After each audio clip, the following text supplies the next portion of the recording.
welcome to another episode of the Chronicles of Mr. And I'm Mr. Pierre, and I'm so glad to be joined by Miss Stevens, aka Call Me Mopra.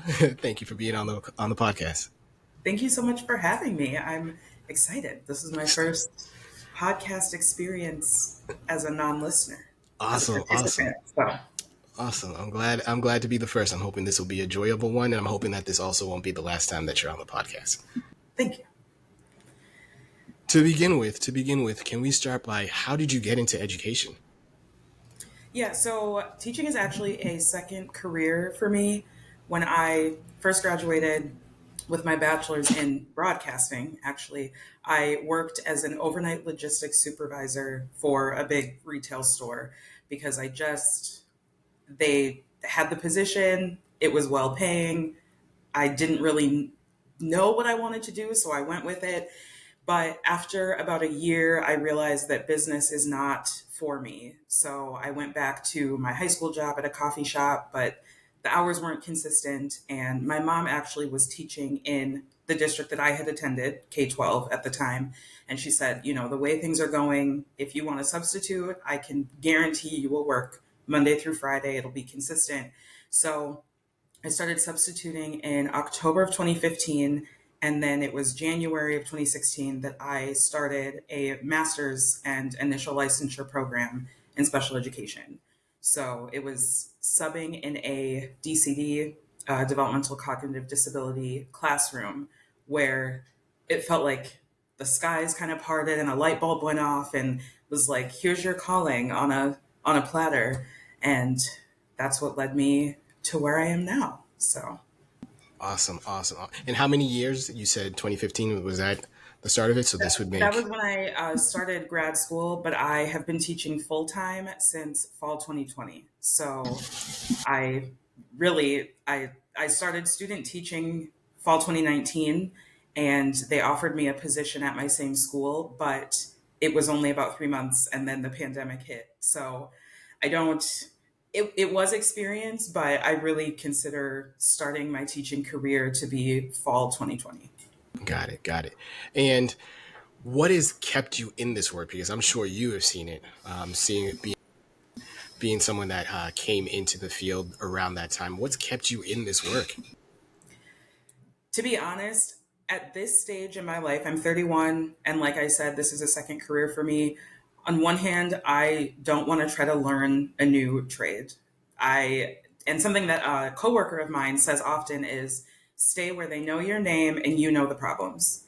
And that's something that I'm going into my fourth year in this district. I have the connections, I have the relationships with my students' families, and I know what the problems are.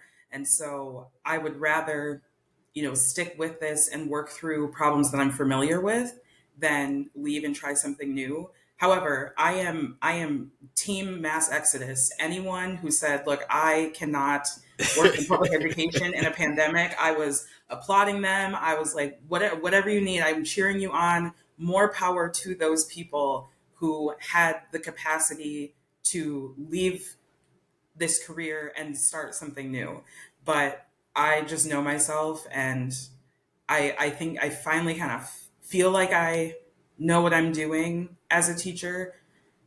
And so I'd rather ride this than try something else. Got you, got you. Now you also mentioned how, or rather, I should ask, as you mentioned earlier, like the environment or campus that you work at is a little bit different from the traditional. Can you explain? Yeah, so there are a couple of states that recognize the federal settings for special education. It's basically just a range of percentages of how much a student is not with their neurotypical peers. And so I work in a federal setting for which technically mean a student is in special education services 50% or more of the day. The majority of our students are here all day. We do have some students who will maybe attend a general education high school for half of the day or for one or two classes, working toward transitioning out. Because for some students, this is just a transition period. But for the students that I teach students who've been diagnosed with autism and developmental cognitive disabilities. They are they're full time, and our class sizes range from 4 to 6 students and 2 educational assistants or paraprofessionals, just due to the high needs of our students, ranging from behaviors to hygiene to feeding, the whole spectrum. And so it's definitely different than a public school setting. I will tell people, oh, you know, had a student absent today. I was able to get, some extra work done. And they're like, well, that ratio doesn't make sense. I said, oh, when it's 3 compared to the 4, it makes a big difference in being able to step out of the room to prep or, get ahead on certain things. So all of the students are students diagnosed with some disability. All of the teachers are licensed special education teachers, and it's a very unique environment, but I really enjoy it because we are all there for the same reason. And when I was doing my field experience and things during grad school, I encountered a lot of general education teachers who really tried to emphasize the divide and would say, well, that's not my licensure area. You need to deal with that. They need to deal with that. And it was kind of discouraging not seeing the collaboration that in my coursework was emphasized. Oh, there's a big push for inclusion. And when you get into these schools, you're going to find that everyone wants to work together. And that was not my experience as a pre service teacher. So going from that environment to an all special ed environment has been very rewarding for me. And it really does feel like we all kind of have the same mission and we see our students the same. We care about our students the same. So, yeah. Dope, dope. And knowing that your situation is a little bit different, what are some things that you know now that you wish, oh, I wish I had known this earlier? That help you as a teacher in this sort of this context. Honestly, telling myself that I am only in competition with me. I do not have to look at other teachers or other classrooms and compare myself to them. I only have to try to be better than I was yesterday.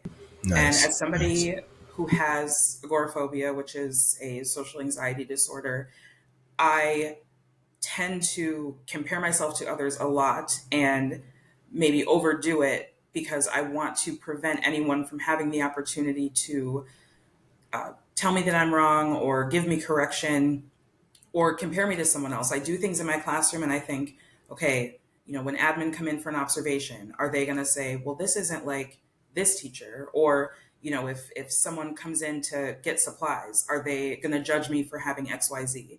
And so those are thoughts that in my first 2 years really took over my everyday. And I have one staff, Miss Pat. We've been together for 3 years, going on 4, and she has always tried to get me grounded and say, Moriah, you have these 4 walls, you have 2 staff, and you have 4 students, and those are the only people you have to worry about. It does not matter what's happening in these other classrooms. You have to walk out of this room and feel okay with what you've done in here.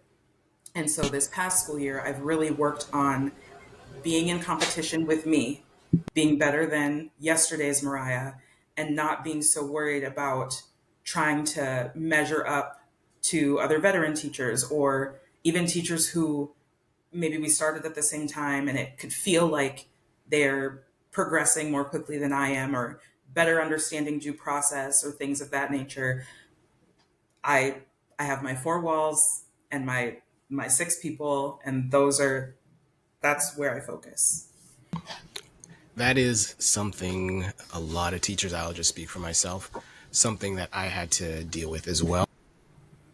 Making sure that, like you said, I am not competing with anyone else. I'm in concert with them because we all have the Yes. same goals, like you said, but I'm not competing with them. The only person I'm Right. competing with is my old self, the self from yesterday. Whatever he did, I want to do 1% better. So yeah, I Yes. would definitely agree with you on wanting to be better and just compete with yourself and no one else. Yes. It may Yes. feel like others are doing all these fantastic things. They got the Pinterest classrooms. And you're like, I wish mine was. It's like, nah, just be you, be the best you. Yes. 100%. Now, is there anything that you've read that's really helped you within the classroom, whether that be professionally or personally? That I've read that's helped me within the classroom. You know, it might sound stereotypical, but there is a book called The Boy Who Was Raised as a Dog, and it is by Dr. Bruce Perry. And working with students, disabled students, students with varying degrees of different disabilities, one thing you have to understand is how different types of trauma affect them. And also how, Mm-hmm. like, every school touts being trauma informed, but I feel like there's a different level of that understanding that has to occur when you have students who cognitively are different. And so reading that book really helped me look at my students' behaviors differently. We talk about not taking behaviors personally. Yes, maybe I get hit, I get spit on, I get hair pulled, things like that, but they're trying to communicate something. All behavior is communication. And it's up to me to figure out what they're trying to communicate, not to get them to fit the mold of how I understand. And in reading this book, and each chapter details a different encounter that this psychologist had with a different child experiencing different forms of trauma. And it really opened my eyes to trying to understand why these students are doing what they're doing, and also then how can I help them. It's to help me have, I guess, differentiated approaches to my students' behavior. Not every student hits for the same reason. Not every student spits for the same reason. Not every student elopes from the classroom for the same reason. And so taking the time to look at the behavior for each individual student and approach it differently, I think that's been really helpful. And also, even in being able to explain my work to different people, like family members, for example, who don't work in education, especially not special education. And or my friends, their response is, oh, if I got hit by a student, I wouldn't be able to keep my composure, or Right. I would be, I'd be filing charges. And Yeah. it Yeah. makes sense to me that that's a response people would have when it's not something that you work in. But then I'm able to explain to them, you know, I had a student, for example, we had a lot of issues going to the bathroom. And I then found out there had been some more aggressive staff that had worked with this student in the past and made going to the bathroom very tough for them. And so then I had to step back, in my mind, well, you need to relieve yourself. That's a normal bodily function. Why are we fighting to get you to go do this? And I realized that bathroom is not a safe space for this kid. And so I had to step back and Wow. do a lot of reframing of how I approached it, provide different types of reinforcement. I had to change the language I was using because this kid would rather hold it all day and wait till they Hmm. got home. They would rather deal with that discomfort than use the bathroom in a school environment. And Wow. so but I would not have thought to understand the why. Hmm. I would have just looked at it as a misbehavior. Yeah. They're being difficult, you know, for whatever reason. Hmm. I wouldn't have thought to look at it differently, or, ask previous staff, talk to, their guardian, if I hadn't read that book and understood how on the surface we see a behavior, and from our own lived experiences understand it a certain way, but we have to step out of our tunnel and understand every single one of these people has come on a different path. Where did their path start? Yep. What did they encountered on that path Yeah. to lead them to exhibit this behavior? And there's so many different paths that lead to that one behavior. So I mean, you're saying a lot of things that I'm hoping folks in the back of the class are hearing.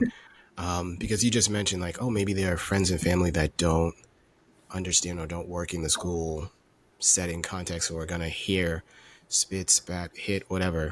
And like, oh, never would I. And it's like, okay.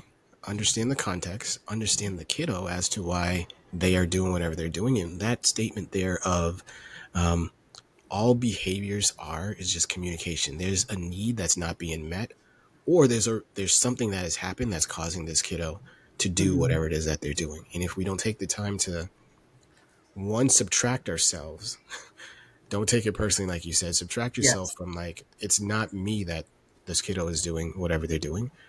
They are choosing to do this for their own reasons. Let me figure out what the reason is. And then once I'm aware of that, then to go from there. And I heard you say that you made the choice to speak to other teachers on campus who have a history with that kiddo to be able to understand why they do what they do. And I hope teachers are doing that. Like, talk to your parents, introduce you, Yeah. and don't wait until something bad has happened, but talk to Yeah. them. As soon as you got a roster, start making phone calls to parents to be like, "Hey, I'm going to be your teacher, your kiddo's teacher. What are some things that work? What are some things that not? You know, so that we can, like you were saying before, we're not competing with the parent or competing with the kiddo, but we're working Yes. in concert with them."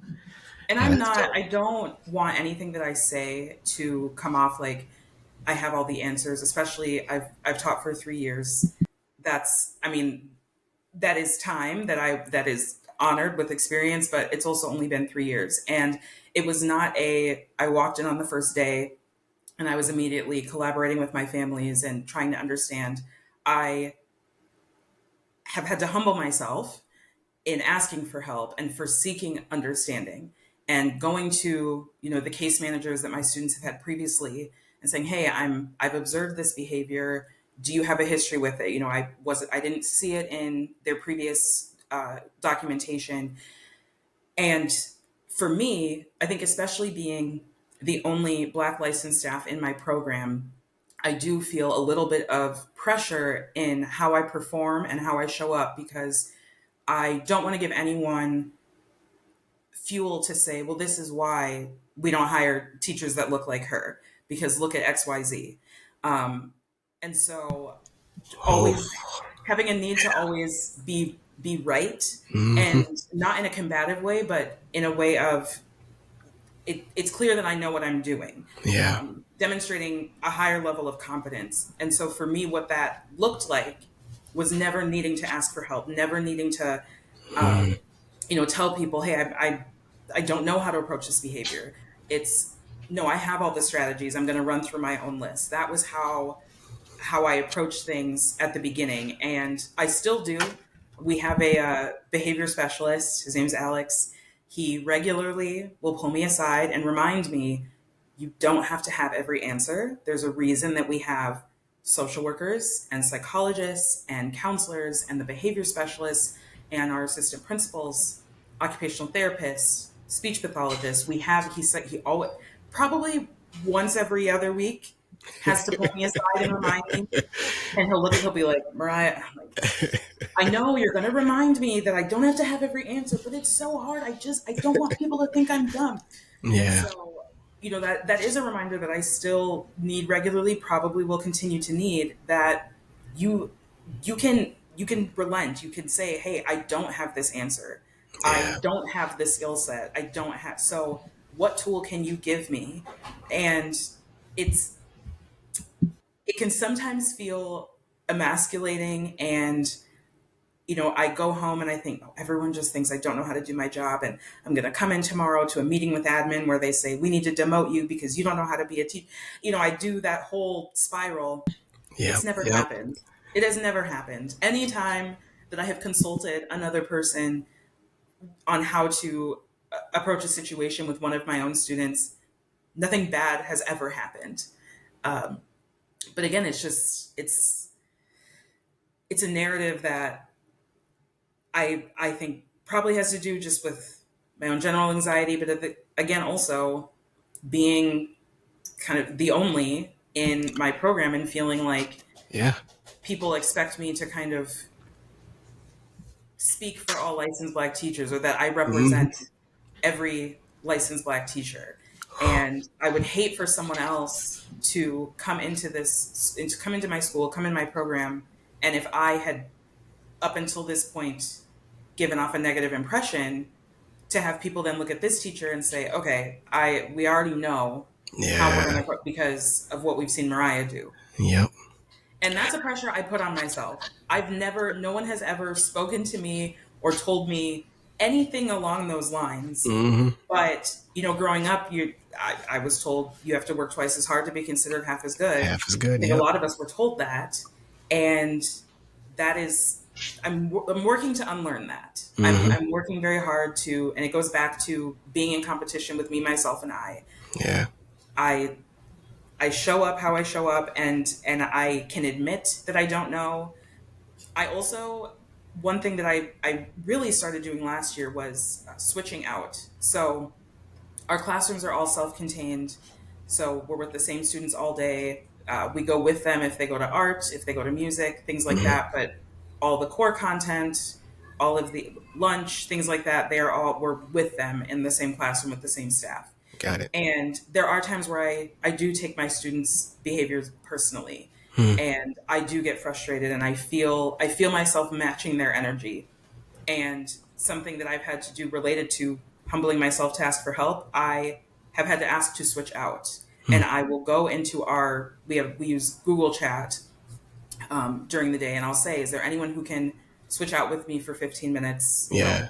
My students are on choice time, so we just need another adult in here, but I need to step out. Mm. And it's really hard for me to do.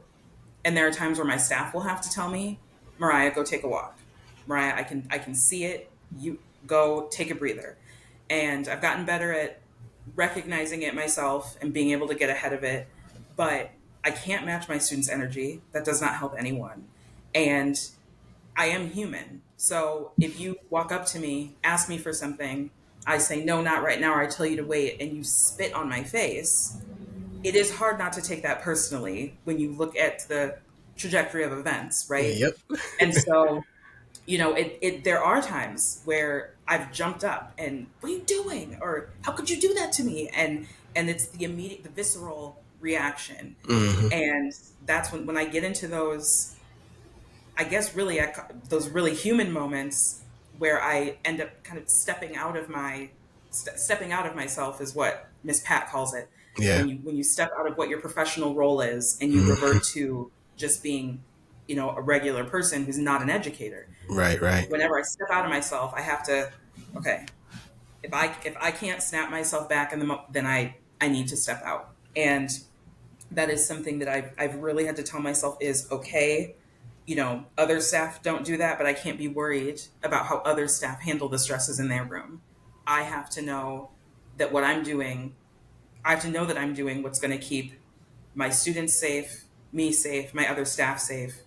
What is going to prevent me from having to be called into the office? I would rather step out 3 times in one day and everything stay regulated than have to have a conversation about why I yelled at this student or why things got, physical, maybe beyond what we're trained to do. Yeah. And it is something that will really, working in special education where there's so much at stake legally, Mm. it will really cause you to, it gets you to really reframe your thinking and really not second guess, but it gives you pause before you act. Yeah. Because it is so easy. I've seen it happen. It's so easy for things to be misinterpreted, Yep. misconstrued, and then it leads immediately to, well, now I need representation for this meeting because I'm being investigated. And so really slowing myself down and ensuring that I don't put myself or my staff in any position to be questioned about the decisions that we've made with regard to interacting with students um, is really, it's been really important work for me to learn for myself. So I'm not perfect by any stretch of the imagination.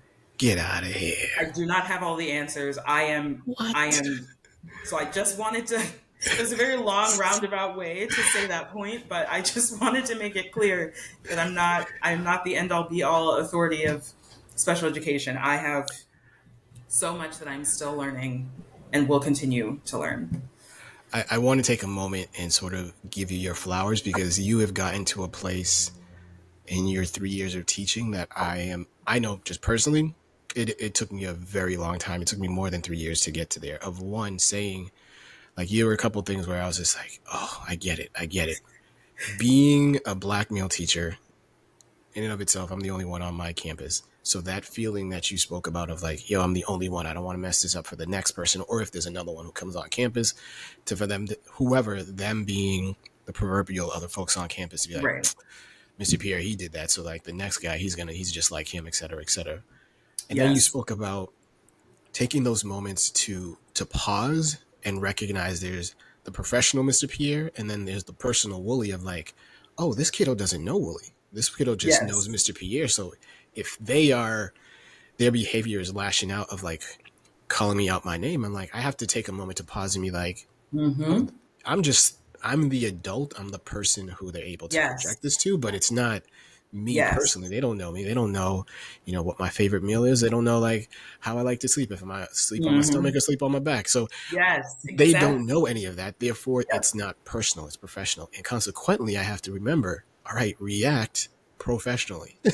Don't react Yeah. personally. Like, oh, all right, let me roll up my sleeves. You want to be I can talk Right. this out of my. Right. That's not what it's Yeah. about.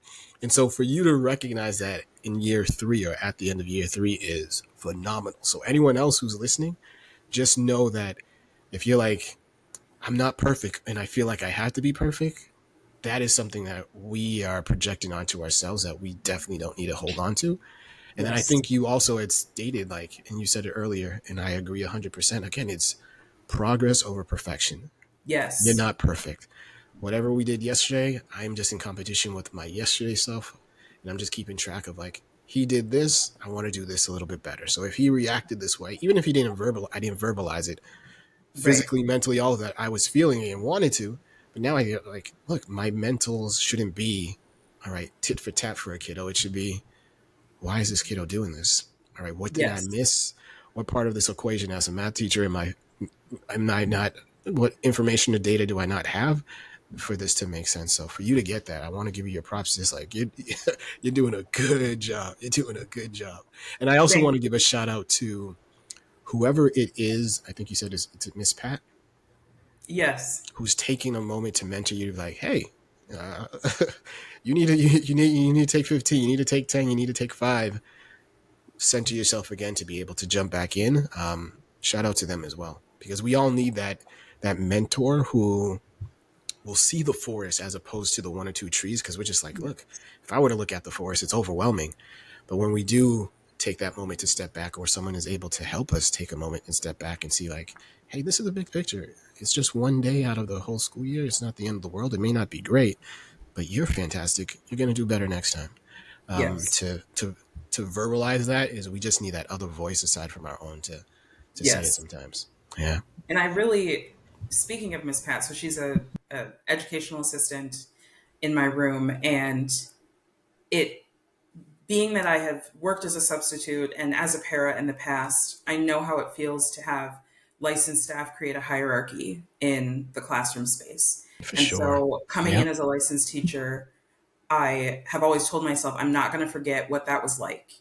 And yes, I have a license and I have a master's and I do legal paperwork and goal setting and things like that Miss Pat doesn't do. But when it comes to educating the students, interacting with them, I want to make it clear that she has as much authority in our classroom space as I do. Yeah. And I've talked to other people, sometimes some other staff, and when I've told them, they're like, oh, what are you doing at home? Like, Miss Pat told me I needed to take a break. You let her talk to you like that? You let her? And I said, why wouldn't I? Mm-hmm. We're both adults. We Mm-hmm. both have the same commitment to each other and the students. Yeah. It's important to me that she feels comfortable to say, hey, I know that you're licensed staff. However, from my other perspective, from Mm-hmm. seeing, outside, maybe this lesson, like I know what you thought you were doing with this lesson. I don't think it's going the way you thought. Yeah. Or I remember there was a day that she put a read aloud on the smartboard. She took everything off my desk and she put I had some file folder activities that since workshop week I kept saying, I'm going to finish those. I'm going to finish those. Yeah. And I was really, I was spinning around in my chair, like, I have to do this, I have to do this, I have to do this. I don't know where to start. And so she just stood up. She's like, we're putting these kids, they're going to watch a read aloud. She cleared everything. She said, you're going to finish these file folders. That's what you're going to do. Yeah. This is the only thing you're going to do until 3 o'clock till these kids go home. And I just looked at her and I was like, okay, okay. She's like, that's the only thing. And so she, they went out, the students went outside. She put them on choice time. She manned snack, like she did. And that's the only thing I did. And I got those file folders done.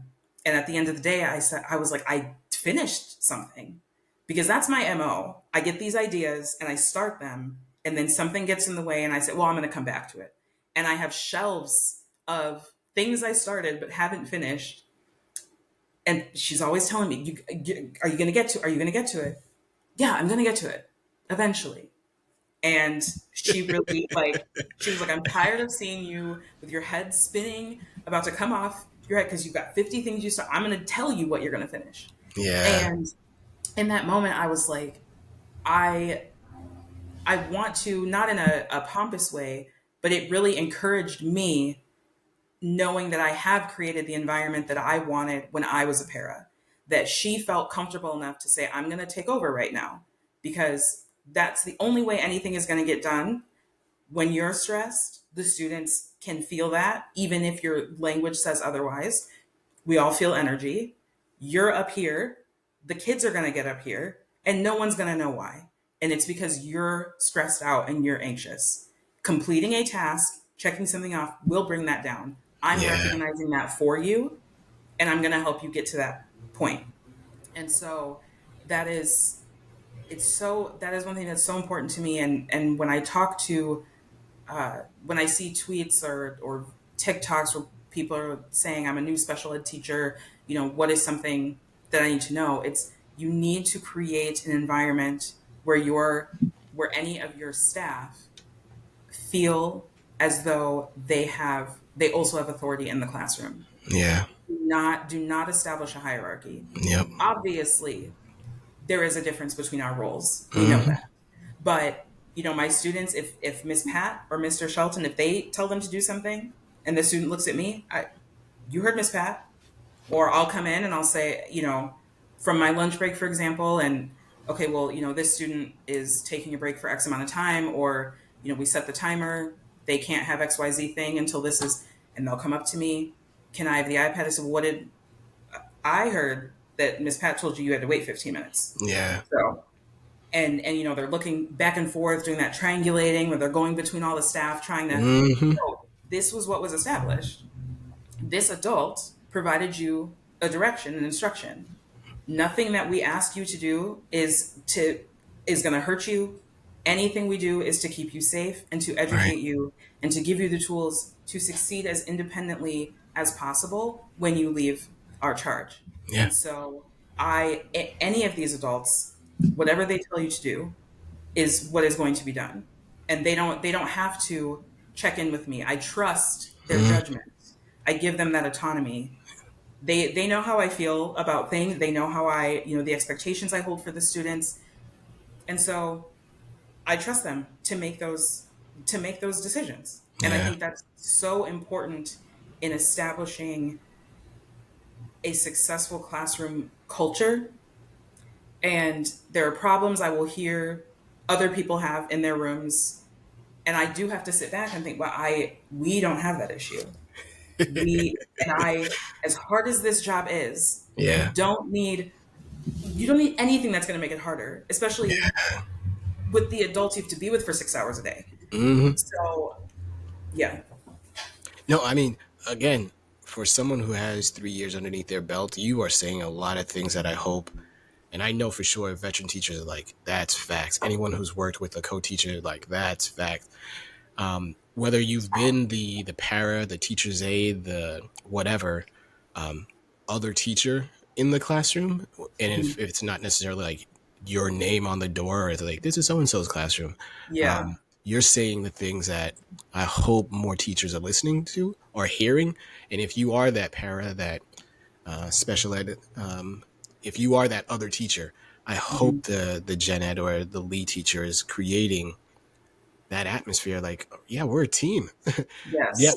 when this is not, again, it's not a competition. We're working in Right. concert. And if I were to compare it to a symphony, it's like, look, our goal is for whoever's in the audience hearing this music to enjoy it and for it to come off well. So if you are drums or if you're a guitar or if you're the lead singer, then it's like, look, when the drum solo has their drum solo, it gives the lead singer a chance to catch their breath and be like, all right, let me feel the vibe and be more aware as opposed to singing. And when it's the singer, it's like, look, if I'm the drummer, I'm keeping the beat, keeping the tempo. If I'm a guitar, Yes. I'm doing what I got to do.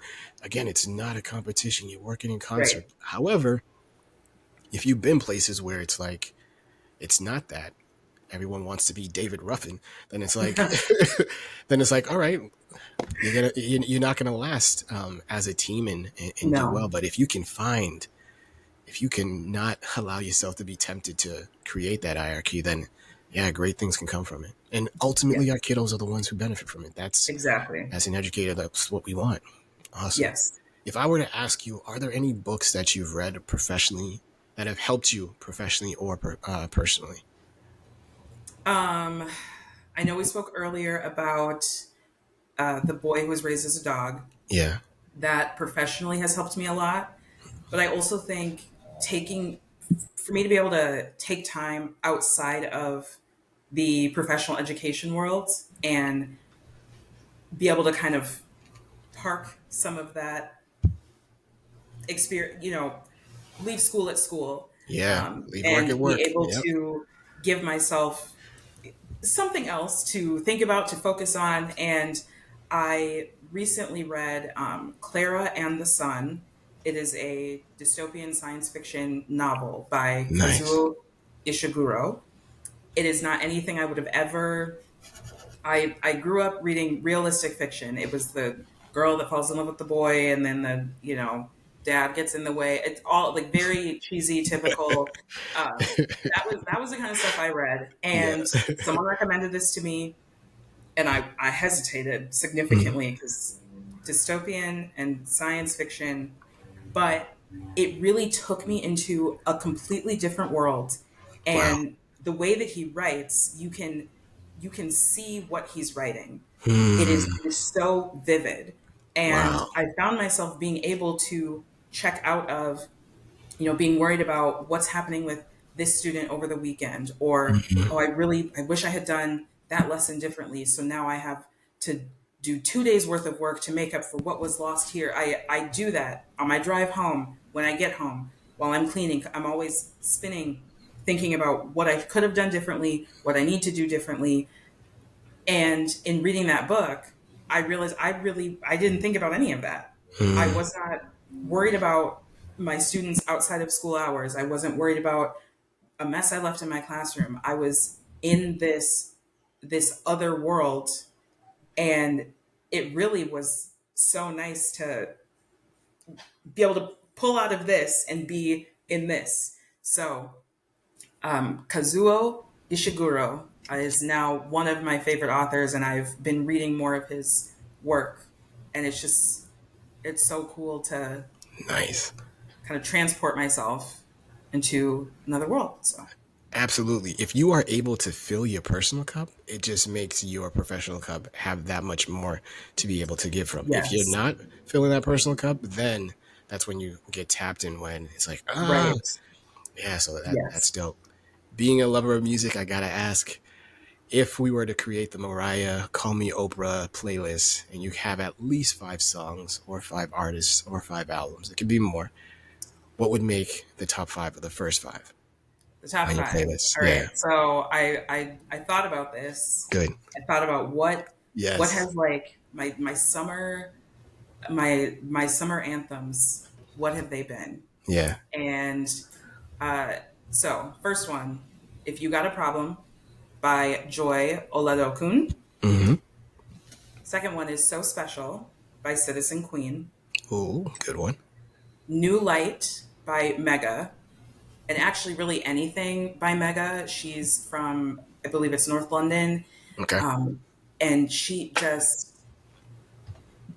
it. sit there and I'm like, yes, I am powerful. I am amazing. I am everything great. I am something about her music just, it really does that for me. So really anything by By Becca. um, Bad Again, which is by Anna Clendening. A friend of mine recently shared this song with me, and it talks about having, anxiety and depression, and I think that is something, it's so Mm, taboo, and we don't talk about it, but we you need can to. also laugh about it. You can Yeah. also, and so more and more, I feel like people are starting to release music that side of people is able to connect to. It's not just about like heartbreak. It's not just about empowerment. Yeah. Um, so that's been one. And then my final one, it's called Lullaby. It's by Tasha, and it is really just like a love letter to Black women, and just it is such a gentle song. Whenever I am really stuck in my head about all of the reasons that I'm a terrible teacher, and Mm, I will listen to that, and I remind myself, it starts off with Black girl, let's leave this fight to someone else for now. hmm, And you close your eyes, let your hair down, breathe in, breathe out. That's the beginning of the song. yeah. And I listen to that to remind myself, not everyone's battle is my battle. Not everyone's fight is my fight. True. I can step back. I am allowed to step back. I'm allowed to take some deep breaths. I don't have to address this right now. I can Mm, wait until I'm in a better place. yeah. I don't have to end the day with every single thing checked off on my list. Yep. I can just end the day. And I've reached the end of the day, and I'm here and I'm standing, and that is enough. Yep. So, yeah. Folks, a number of gems have been dropped by Miss Stevens, by Moriah, aka Call Me Oprah. Like, it's so many that I'm hoping that the educators who listen to this and anyone who's listening to this is able to pick it up. I know the one particular thing that I appreciate is one of what you just said there towards the end of like, hey, me getting some of it done, whatever that number of some is, it could be 60%, 70%, 80%, is far better than looking to get 100% done. That's perfect. Progress over perfection is something that I Yes. will time and time again scream from the rooftops. 80% is good enough to be able to get something done so that you have Yes. enough in your tank to do tomorrow, because it'll be there tomorrow and it'll be Well, there the day after that. 100%. Yeah. Yes. So it's quite all right. It's quite all right. I hope you enjoyed this episode of the Chronicles of Mr. I'm Mr. Pierre. She's Miss Stevens. And we're out. Thank you very much for listening. Thank you.